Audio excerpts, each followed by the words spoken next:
globale, zhvendosja aleancave gjeopolitike, paqëndrueshmëria e tregtisë globale dhe vështirësia e thellë, shumë e thellë e kaq shumë njerëzve që të besojmë te një Europë e re për kohë të reja.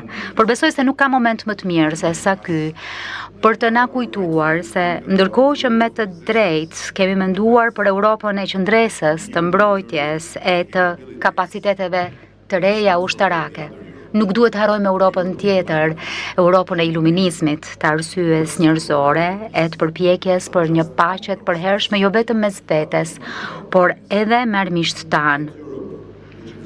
Kjo Europë që në një moment të caktuar i dha jetë projektit më pa ngjashëm në historinë njerëzore, Bashkimin Evropian na mësoi se edhe ish armiqt mund të bëheshin bashk, edhe pse me plagë të hapura nga lufta dhe të krijonin një lidhje të përjetshme. Ata kthyen lumenjtë e vjetër të gjakut në rrugë të reja paqeje, duke rënë dakord se konflikti mund të zbutej vetëm përmes tregtisë, se tregtia e lirë është thelbësore për mendje të lira dhe se siguria nuk vjen nga rritja e kërcënimeve, por nga zgjerimi i të drejtave dhe mundësitë e barabarta. Ishte ajo Europë që na mësoi që në mes të konflikteve më të tmerrshme duhet të kemi besim te humanizmi i armiqve tanë, në të kundërt ashtu siç na kujton Immanuel Kanti, kur armiqësitë degenerojnë në luftë shfarosjeje, e gjithë drejtësia shkatërrohet dhe paqja e përhershme bëhet barreza e njerëzimit. Armiqtë e paqes nuk duhet të na tërheqin me vete që t'u thurim lavdi armëve, këtu në Ballkan. I kemi mbijetuar luftës, bombave, konflikteve territoriale, shkatërimit e rënimit. E ka ndodhur gjatë jetës sonë, jo në ndonjë dokumentar të largët arkivës bardhëzi. E kemi mësuar se paqja nuk ka konkurrent. Ndoshta japse shpresa në atë Europën tjetër është më e madhe këtu. Eurooptimisti më i madh mes të gjithëve ne të mbledhur këtu, në këtë shtëpi nuk jeton në Paris a Berlin, po në Tiranë e Podgoricë, ku besimi në idealin europian i ka rënë të thellë. I kemi mbijetuar kolapsit ekonomik, i kemi mbijetuar migracionit, shpendosjes, i kemi mbijetuar lajmeve të rreme edhe përpara se sa të krijohej ky term, dhe kemi mësuar se bashkëpunimi nuk ka humbës. Ndoshta japse besojmë se Europa mbetet terreni më pjellor për të shndruar rrjetat e zymta të historisë në rrugë të shëndritshme për të ardhmen. Europa për ne është po aq një vend i bashkëndar shpirtëror saq është një mozaik krajonesh, gjuhësh e besimesh të ndryshme fetare.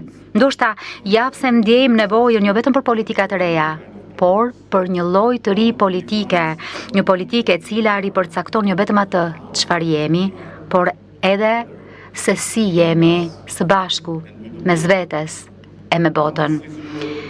Një politikë e cila e sheh Europën jo si një fortesë për të mbrojtur apo një muze për të ruajtur, por si një shpirt i përbashkët që duhet mbrojtur, një fati të gjithë për të jetuar e një e ardhme e përbashkët për të ndërtuar. E për ta bërë këtë nuk duhet investojmë vetëm tek qëndresa e tek mbrojtja, por tek zemrat e mendjet që do të mbartin me vete shpirtin e Europës, fatin e Europës dhe të ardhmen e Europës.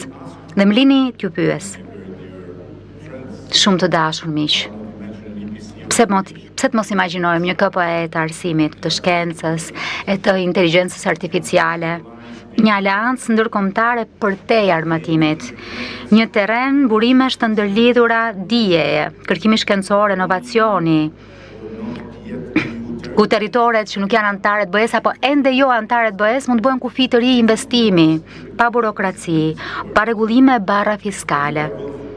Një ringjallje e asaj çfarë pasoi rënien e murit të Berlinit, ku Europa perëndimore zbuloi gjysmën e saj lindore, e ku investimet vërshuan në drejtim të lindjes, duke tërhequr të rinj në përqafimin e Europës, e duke nxitur epokën e fundit të mbështetur të rritjes reale, ku nga këto investime pati dividend mjaft të lartë në këta kufi të rinj.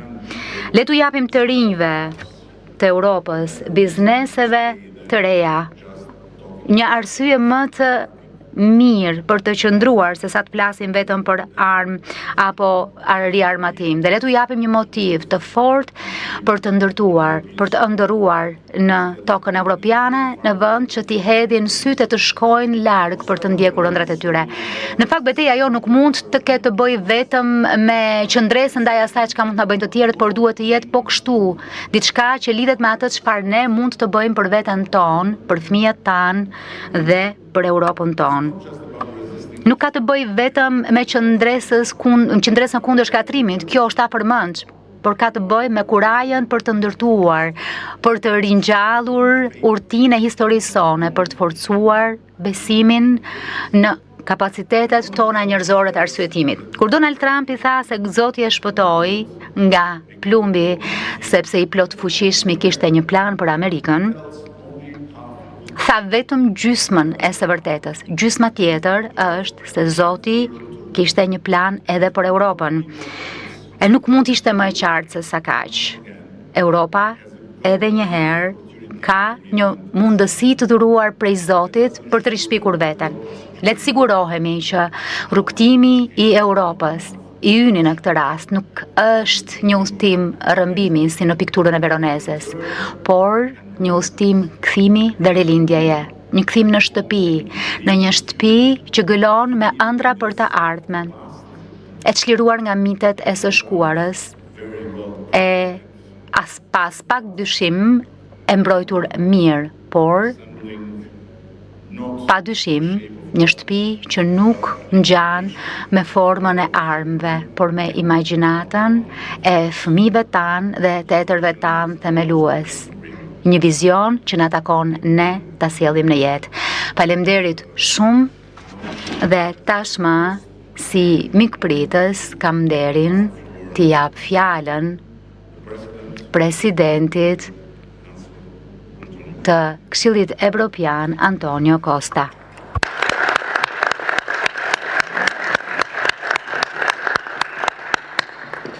Well, first of all, thank you very much.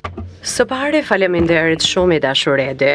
Faleminderit për motin, edhe pse vërtet me shi, por kohë ngrohtë dhe për këtë mikpritje kaq të ngrohtë dhe kaq krijuese, kreative për këtë summit të Komunitetit Politik Evropian. Titulli i takimit të